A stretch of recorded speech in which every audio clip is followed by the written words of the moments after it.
तो अभी हम जो टॉपिक पढ़ने जा रहे हैं उसका नाम है सब्स्टिट्यूटेड एजेंट। सब्स्टिट्यूटेड का मतलब होता है एक के स्थान पर दूसरा।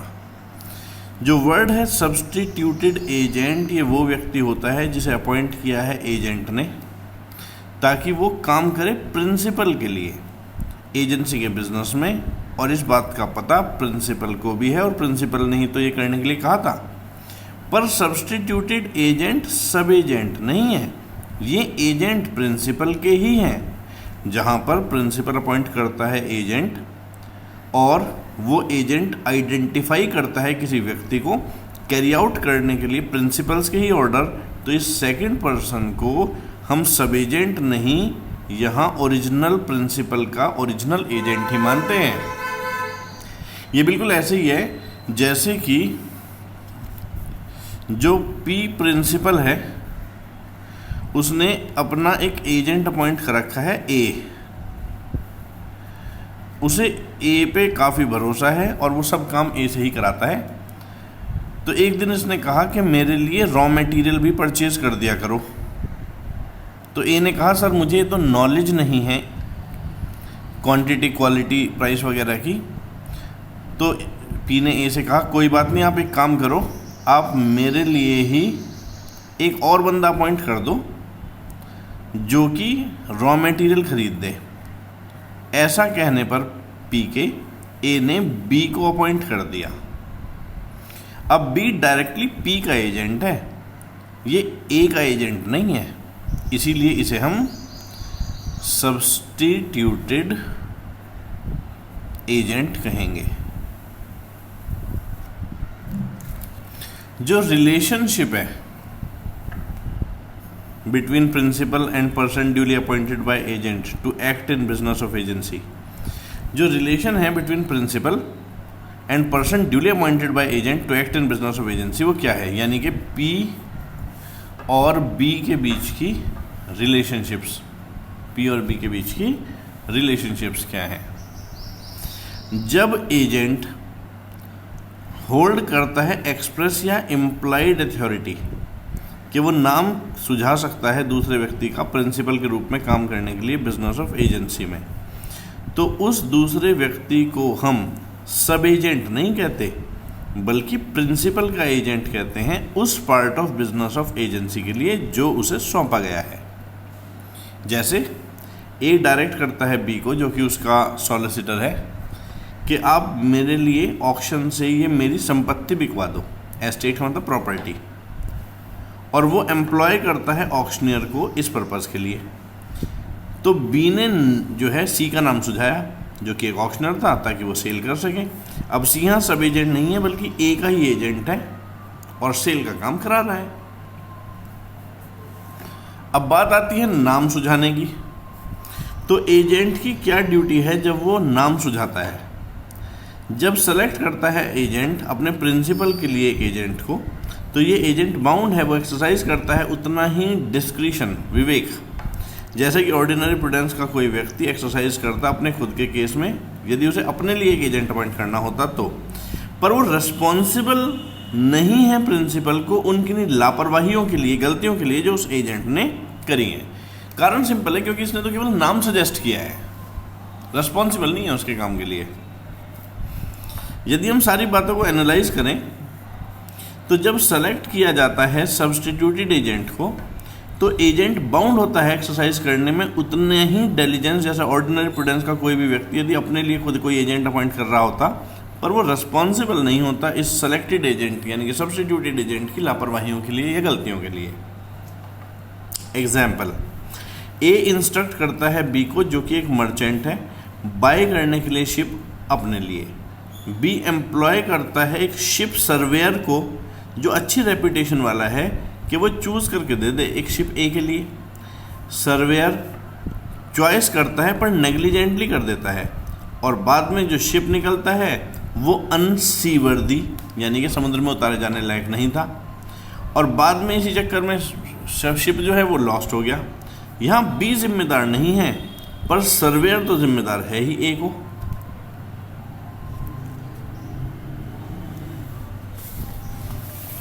उसके बाद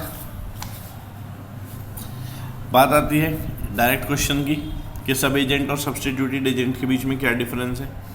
इस तरह के क्वेश्चंस डायरेक्टली आ जाते हैं तो याद होने चाहिए। देखो, सबसे पहला फ़र्क है कि सब एजेंट तो एजेंट के डायरेक्शंस और कंट्रोल्स के अंदर रहकर काम करता है, जबकि सब्स्टिट्यूटेड एजेंट तो प्रिंसिपल के डायरेक्शंस और कंट्रोल के अंदर रहकर ही काम करता है। एजेंट न केवल अपॉइंट करता है सब एजेंट, बल्कि अपनी जिम्मेदारी का पार्ट भी उसे सौंप देता है, जबकि सब्स्टिट्यूटेड एजेंट के केस में जो एजेंट है वो अपनी जिम्मेदारियों का काम सब्स्टिट्यूटेड एजेंट को नहीं सौंपता है। कोई प्रिविटी ऑफ कॉन्ट्रैक्ट प्रिंसिपल और सब एजेंट के बीच में नहीं होती, लेकिन प्रिविटी ऑफ कॉन्ट्रैक्ट होती है प्रिंसिपल और सब्स्टिट्यूटेड एजेंट के बीच में। प्रिविटी का मतलब लीगल रिलेशनशिप। सब एजेंट रिस्पॉन्सिबल होता है एजेंट को, सब एजेंट रिस्पॉन्सिबल होता है एजेंट को, ना कि प्रिंसिपल को। पर सब्स्टिट्यूटेड एजेंट रिस्पॉन्सिबल होता है प्रिंसिपल को, ओरिजिनल एजेंट से उसकी कोई रिलेशनशिप नहीं है। एजेंट रिस्पॉन्सिबल होता है प्रिंसिपल को सब एजेंट के कामों के लिए। एजेंट रिस्पॉन्सिबल होता है प्रिंसिपल को सब एजेंट के कामों के लिए, लेकिन एजेंट रिस्पॉन्सिबल नहीं होता प्रिंसिपल को सब्स्टिट्यूटेड एजेंट के कामों के लिए। सब एजेंट के पास कोई राइट ऑफ एक्शन नहीं है प्रिंसिपल के खिलाफ रेम्यूनरेशन के लिए। सब एजेंट के पास कोई राइट ऑफ एक्शन नहीं है अगेंस्ट प्रिंसिपल रेम्यूनरेशन के लिए, पर सब्स्टिट्यूटेड एजेंट तो प्रिंसिपल को ही अपने रेम्यूनरेशन के लिए सू करेगा। सब एजेंट इम्प्रॉपरली अपॉइंट हो सकते हैं, पर सब्स्टिट्यूटेड एजेंट कभी इम्प्रॉपरली अपॉइंट नहीं हो सकता, क्योंकि वो डायरेक्टली प्रिंसिपल के अंडर काम करना है। एजेंट लायबल रहता है एक्ट ऑफ सब एजेंट के लिए जब तक कि सब एजेंसी कंटिन्यू रहेगी, लेकिन एजेंट की ड्यूटी समाप्त हो जाती है एक बार उसने प्रिंसिपल के लिए सब्स्टिट्यूटेड एजेंट अपॉइंट कर दे दिया तो। वो फिर उसके बाद लायबल नहीं है, फिर तो उसके बाद प्रिंसिपल देखेगा और वो देखेगा।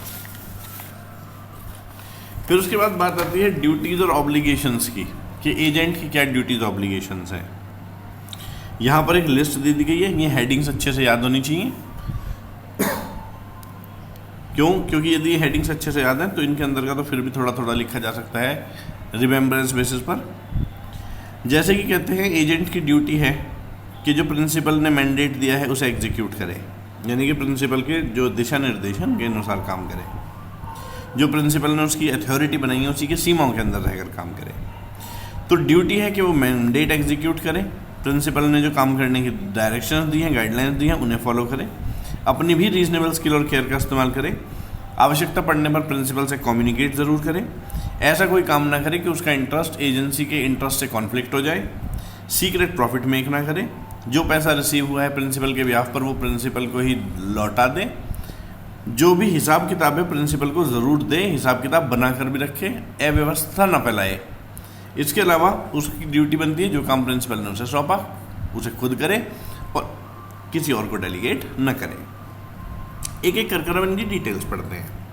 सबसे पहले है ड्यूटी टू एग्जीक्यूट मैंडेट। तो ड्यूटी टू एग्जीक्यूट मैंडेट का मतलब होता है कि जो प्रिंसिपल ने काम कहा है उसे निभाए, अपनी रिस्पॉन्सिबिलिटी अपने ऑफिस को पूरी तरह से मेंटेन करे। तो जो सबसे पहले और सबसे फॉरमोस्ट ड्यूटी बनती है किसी एजेंट की वो है कि वो कैरी आउट करे मैंडेट अपने प्रिंसिपल का, उसे परफॉर्म करना चाहिए वो वर्क जो कि जिस पर्पज़ के लिए उसे अपॉइंट किया गया है। कोई भी फेलियर जो इस रेस्पेक्ट में होगा वो एजेंट को एब्सोल्युटली रिस्पॉन्सिबल बना देगा प्रिंसिपल के लॉस के लिए। तो यानी कि जिम्मेदारी किसकी हो जाएगी फिर गलती की? एजेंट की। किसके प्रति? प्रिंसिपल के प्रति। अच्छा जी, जैसे कि एक यहाँ पर केस लॉ है, केस लॉ का नाम तो आप चाहे ना भी याद करें, Pannalal Jankidas versus Mohanlal. A commission agent purchase goods for the principal and stored them in godown pending their dispatch. The agent was under instructions to insure them. He actually charged the premium for insurance but failed to insure the goods. The goods were lost in an explosion in Bombay Harbour. The agent was held liable to compensate the principal for his loss minus the amount received under the Bombay Explosion Compensation Ordinance Act 1944.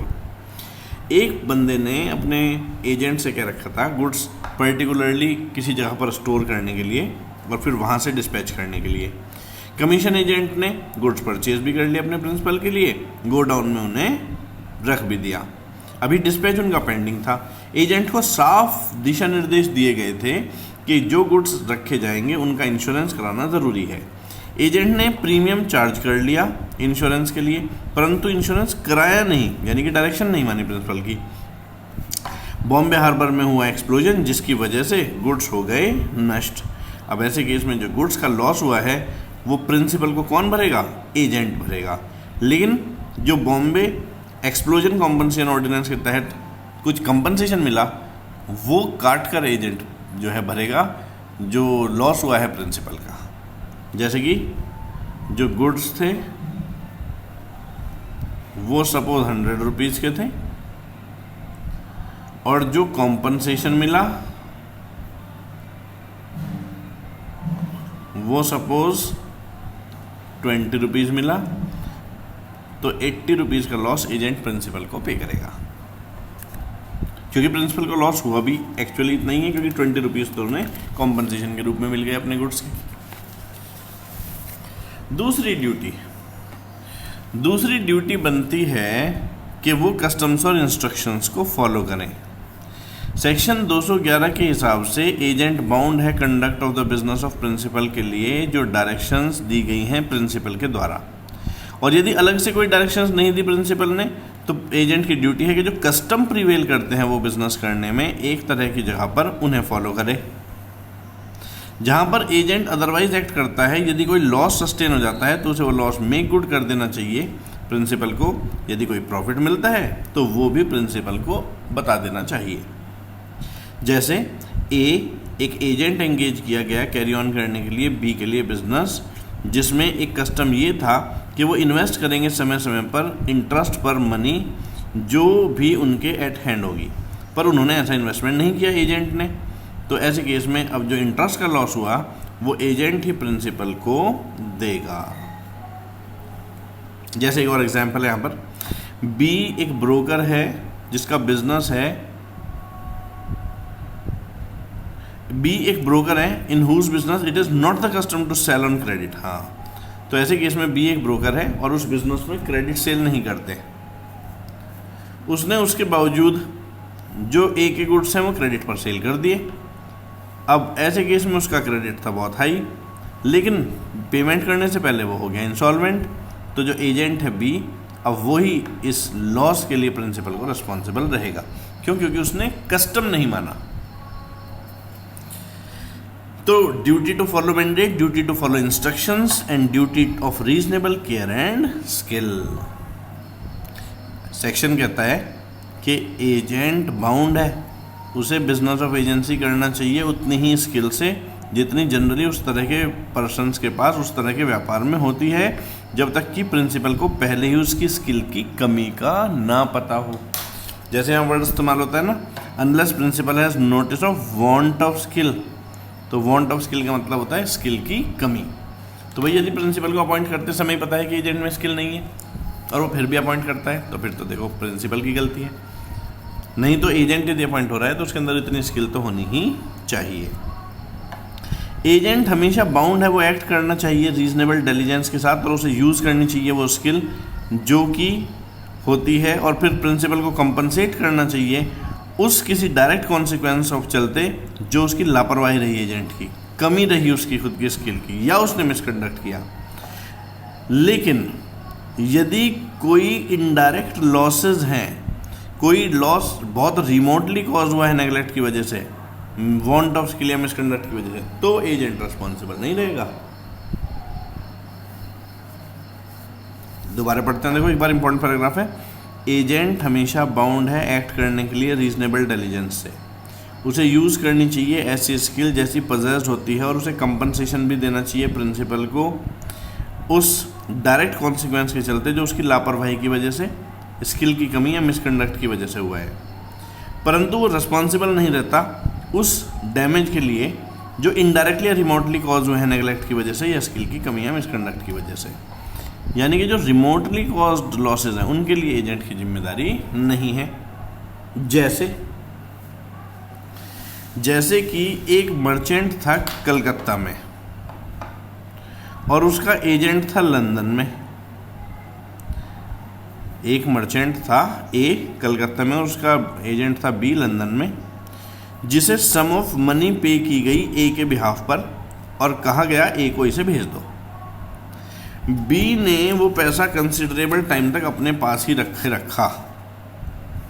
B ने वो पैसा considerable time तक अपने पास ही रखा और ए को क्योंकि नहीं पैसा हुआ रिसीव, तो वो हो गया ए नहीं, बी को क्यों ए को नहीं पैसा रिसीव हुआ तो ए हो गया इंसॉल्वेंट। अब बी की जिम्मेदारी कितनी? बी की जिम्मेदारी तो जो प्रिंसिपल अमाउंट है पैसा है प्लस उसका इंटरेस्ट, जिसकी जो देरी हो गई उसका इंटरेस्ट, और वो भी यूजुअल रेट के हिसाब से। फर्दर यदि कोई डायरेक्ट लॉस है जैसे एक्सचेंज रेट में वेरिएशन के कारण, तो इन सब चीज़ों के लिए तो एजेंट की जिम्मेदारी रहेगी, पर प्रिंसिपल की इंसॉल्वेंसी की उसकी जिम्मेदारी नहीं है, क्योंकि प्रिंसिपल की इंसॉल्वेंसी तो उसके खुद के कंडक्ट की वजह से हुई होगी, ना कि मात्र कुछ पैसा ना आ जाने की वजह से। तो इसीलिए जो इनडायरेक्ट लॉसेज हैं उनके लिए तो एजेंट रिस्पॉन्सिबल नहीं रहता। एक बार और देखो, ए एक मर्चेंट है कलकत्ता में और बी उसका एजेंट है लंदन में।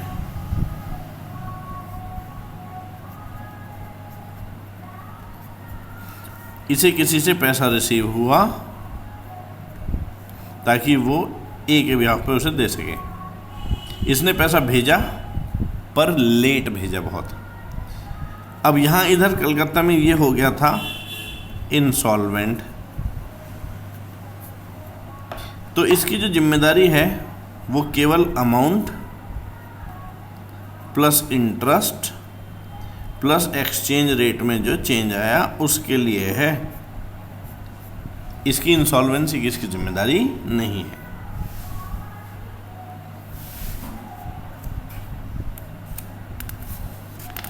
अच्छा जी, इसी के 3-4 एग्जाम्पल्स यहाँ पर दिए गए हैं। जैसे एक और एग्जाम्पल पढ़ लेते हैं। ए एक इंश्योरेंस ब्रोकर है, वो एम्प्लॉय किया गया है बी के द्वारा इंश्योरेंस करने के लिए किसी शिप्स का, जनरल इंश्योरेंस की बात है। ए इंश्योरेंस ब्रोकर है, एम्प्लॉय किया गया है बी के द्वारा शिप्स का इंश्योर करने के लिए। तो उसने क्या हुआ कि एक नॉर्मल एक क्लॉज, एक शर्त थी कॉन्ट्रैक्ट की। यूजुअल क्लॉज का मतलब होता है जो जनरली डाली ही जाती है, यूजुअल नॉर्मल शर्त। तो उसने ओमिट कर दिया, देखना एक यूजुअल क्लॉज जो पॉलिसी में होनी चाहिए, शिप उसके बाद गया खो। उस ओमिशन की वजह से, क्योंकि उसने क्लॉज में देखा नहीं, क्लॉज डाला भी नहीं गया था, कुछ भी रिकवर नहीं हो पाया अंडरराइटर से। अब ऐसे केस में गलती किसकी? इंश्योरर की, ब्रोकर की। अब ए बाउंड है, यानी कि एजेंट की, अब ए बाउंड है कि वो बी के लॉस को गुड करेगा। क्यों? क्योंकि उसने अपना काम करते समय करी लापरवाही। अब एजेंट की ड्यूटी में बात आती है कि एजेंट की ड्यूटी बनती है कि वो प्रिंसिपल को सारी बातें कम्युनिकेट करे जो जो भी उसे पता चली। ये ड्यूटी बनती है एजेंट की कि यदि कोई समस्या हो तो ऐसे केस में, या फिर कोई ये ड्यूटी बनती है एजेंट की कि डिफ़िकल्टी के केस में वो यूज़ करे अपनी सारी रीजनेबल डिलीजेंस और कम्युनिकेट करने का प्रयास करे प्रिंसिपल से, और उसकी इंस्ट्रक्शंस लेकर उसके हिसाब से काम करने का प्रयास करे। ड्यूटी बनती है एजेंट की कि अपने इंटरेस्ट के साथ एजेंसी का इंटरेस्ट कॉन्फ्लिक्ट ना होने दे, यानी कि ऐसा कुछ ना करे कि लालच आ जाए। यहाँ पर जिसे एक्सप्लेन किया गया है, right of principal when agent deals on his own account in business of agency without principal's consent. Principal से पूछे बगैर ही अपनी मर्जी से काम करके आ जाता है यदि एजेंट, तो क्या होगा? यदि एजेंट डील कराता है अपनी मर्जी से प्रिंसिपल ऑफ बिजनेस एजेंसी में बगैर पहले प्रिंसिपल की कंसेंट लिए, बगैर उसे बताए मटेरियल सर्कमस्टांस जो कि एजेंट को पता थे, तो प्रिंसिपल रेपुडिएट कर सकता है ट्रांजैक्शन को यदि वो ये शो कर दे कि कोई मटेरियल फैक्ट जो है वो डिसऑनेस्टली मुझसे छिपाया गया था उस डीलिंग्स में, जो कि डीलिंग्स ऑफ एजेंट है और मेरे लिए डिसएडवांटेजेस है।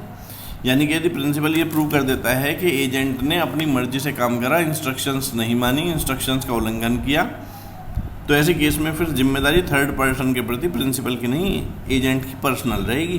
क्यों? वो तो एक तरह से अथॉरिटी एक्सीड करके काम किया गया है।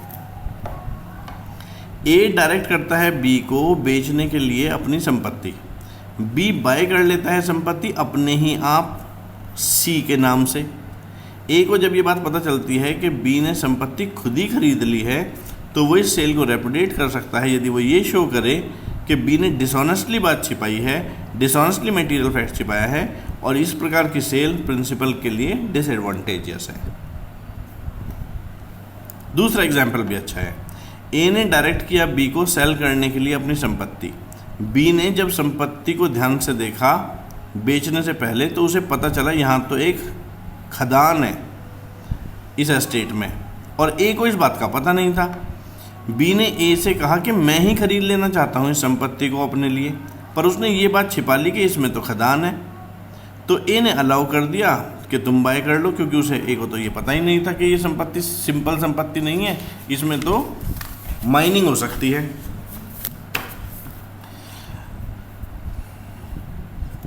ए को जब बाद में बेचने की ये बात पता चली, जो कि एजेंट ने उससे छिपाई थी, तो ऐसे केस में वो इस कॉन्ट्रैक्ट को तोड़ सकता है। फिर बात आती है principal's right to benefit gained by agent dealing on his own account in business of agency. यदि एजेंट ने पर्सनली कुछ कमा लिया है बगैर प्रिंसिपल को बताए एजेंसी बिजनेस में, सेक्शन कहता है यदि एजेंट ने बगैर नॉलेज ऑफ प्रिंसिपल के अपनी मर्जी से कोई काम किया, प्रिंसिपल के बिहाफ पर प्रिंसिपल के बताए हिसाब से नहीं किया, तो प्रिंसिपल एंटाइटल्ड है, वो एजेंट से वो बेनिफिट क्लेम कर सकता है जो उसे हुआ है ऐसा ट्रांजैक्शन करने के कारण। जैसे ए ने डायरेक्ट किया अपने एजेंट को बाय करने के लिए कोई हाउस अपने लिए। बी ने बताया ए को कि वो नहीं खरीद पाएगा, पर वो उसने अपने लिए खरीद लिया। ए को जब ये बात पता चली, तो वो कंपेल कर सकता है कि बेचे वो उस प्राइस पर जो अपने लिए खरीदा है। तो ऐसे केस में एजेंट ने क्या किया, एक तरह से अपने लिए खरीद लिया वो घर जो उसे प्रिंसिपल के बिहाफ पे खरीदना था, और प्रिंसिपल को कर दिया कि मैं नहीं खरीद पा रहा हूँ। तो प्रिंसिपल के पास अधिकार है कि एजेंट से वो जो खरीदा है एजेंट ने वो रिकवर कर ले। ड्यूटी बनती है एजेंट की, यदि कोई सीक्रेट प्रॉफिट उसने बनाया है तो प्रिंसिपल को दे दे। वैसे तो ड्यूटी बनती है कि सीक्रेट प्रॉफिट मेक ही ना करे। ये ड्यूटी है एजेंट की कि वो secret profit business of agency में मेक ना करे, क्योंकि उसकी रिलेशनशिप जो प्रिंसिपल के साथ है वो फिड्यूशरी नेचर की है, और इसमें एब्सोल्यूट गुड फेथ चाहिए ही होता है। जब हम ये कहते हैं सीक्रेट प्रॉफिट, तो सीक्रेट प्रॉफिट का मतलब कोई एडवांटेज है जो ऑब्टेन की गई है एजेंट के द्वारा over and above agreed remuneration, और वो इसलिए इसे बना पाया है क्योंकि वो एजेंट है। एजेंट ना होता तो वो इस सीक्रेट प्रॉफिट को बना ना पाता। ड्यूटी बनती है कि जो जो हिसाब किताब है वो सब प्रिंसिपल को बताए। एजेंट बाउंड है प्रॉपर अकाउंट्स देने के लिए प्रिंसिपल को ऑन डिमांड। रेंडरिंग अकाउंट का मतलब ये नहीं होता कि वो खाते शो करेगा। रेंडरिंग अकाउंट का मतलब ये है कि वो सब कुछ बताएगा और बाकायदा डिटेल्स के साथ बताएगा। वाउचर्स वगैरह भी यदि उससे मांगे जाए तो वो देगा। उसकी ड्यूटी बनती है सारा काम खुद करे, अपना काम जो उसे सौंपा गया है वो किसी और से ना करे। 190 सेक्शन कहता है एजेंट नहीं लॉफुली एम्प्लॉय कर सकता परफॉर्म करने के लिए काम एक्सप्रेसली या इम्प्लाइडली जो उसे खुद करने हैं, जब तक कि ऑर्डिनरी कस्टम ऑफ ट्रेड सब एजेंट का अपॉइंटमेंट वैलिड ना बना देते हो, तब तक उसे सब एजेंट नहीं अपॉइंट करना चाहिए। ड्यूटी बनती है उसकी कि जो पैसा उसे प्रिंसिपल के बिहाफ पर रिसीव हुआ है वो प्रिंसिपल को ही दे, सब्जेक्ट टू कुछ डिडक्शंस। जो एजेंट है वो बाउंड है और प्रिंसिपल को देगा वो सारा पैसा जो प्रिंसिपल के बिहाफ पर रिसीव करा। ड्यूटी बनती है कि जो कॉन्फिडेंशियल इन्फॉर्मेशन उसे एजेंसी के दौरान मिली है अपने प्रिंसिपल के बिहाफ पर, वो प्रिंसिपल के खिलाफ या बिजनेस के खिलाफ इस्तेमाल ना करें, क्योंकि वो कॉन्फिडेंशियल इन्फॉर्मेशन है। तो ये सब जो हमने पढ़े ये ड्यूटीज़ थे एजेंट के। इसके बाद आते हैं एजेंट के राइट्स, लेकिन एजेंट के राइट्स पढ़ेंगे अब हम अगली वीडियो में।